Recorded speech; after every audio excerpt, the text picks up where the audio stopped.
Nauwi sa barila ng pagtugis ng mga pulis sa Iloilo City sa target nilang construction worker. Suspect siya sa pagpatay sa isa pang construction worker na matagal na raw niyang kaalitan. Nakatutok si Kim Salinas ng GMA Regional TV. Umalingaw-ngaw ang putukan sa bahay na ito sa Iloilo City.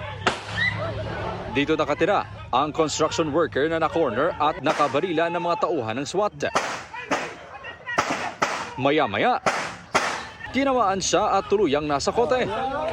Dinala siya sa ospital dahil sa mga tama ng bala sa dibdib, balikat at paa. Batay sa investigasyon, suspect ang nahuling construction worker sa pagpatay sa kapwa construction worker. Anila, nagkaroon ng pagtatalo ang suspect at biktima hanggang nagkapisikalan at binaril ng suspect ang biktima sa ulo. Dati na raw may alitan ng dalawa. May old grudges sila, 3 to 4 years pa sila man isang biktima.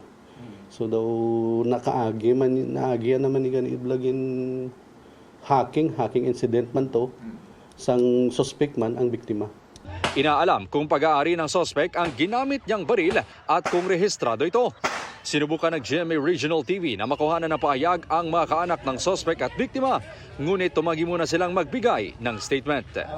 Mula sa GMA Regional TV, Kim Salinas, nakatutok 24 oras.